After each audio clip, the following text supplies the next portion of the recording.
Hi guys, good day po sa ating lahat po and good morning, have a blessed Friday sa inyong lahat. So ngayong umaga po is nagising ako ng 4 AM in the morning kasi kailangan ko maligo, kailangan ko mag-ready kasi kailangan ko mauna sa pila kasi magpapa-check up ngayon yung mama ko. So nauna ako dito sa EVMC sa hospital dito sa Tacloban kasi kailangan ko mauna sa pila kasi kung mamaya pa akong mga tanghali na is maano na ako niyan, hindi na ako occupied kasi marami ng pila at saka mahaba na yan, so hindi na ako makakahabol na sa check up. So kailangan namin makaumaga para mauna kami sa pila at makauwi kami ng maaga.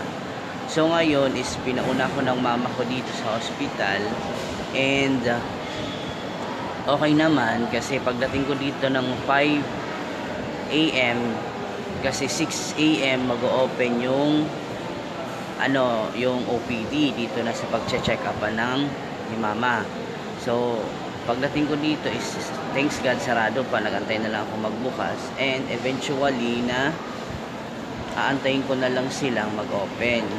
So ayun, nagantay na lang ako mag-open yung yung pintuan ng OPD kasi kailangan ko din makauna sa pagsuswipe ng card.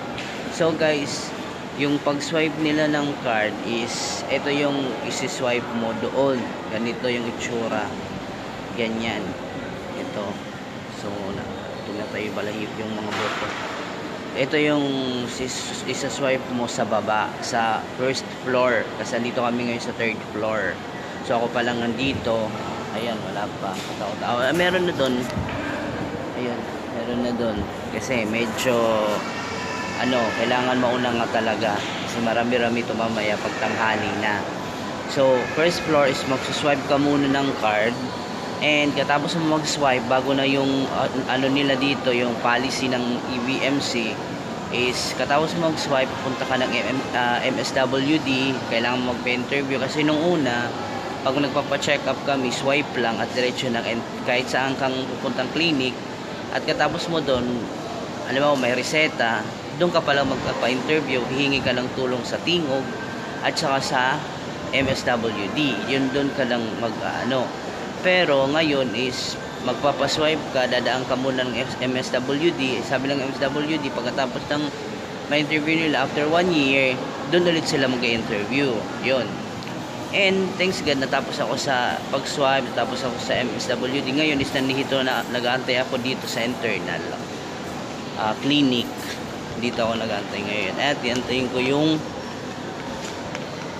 mother ko kasi wala pa.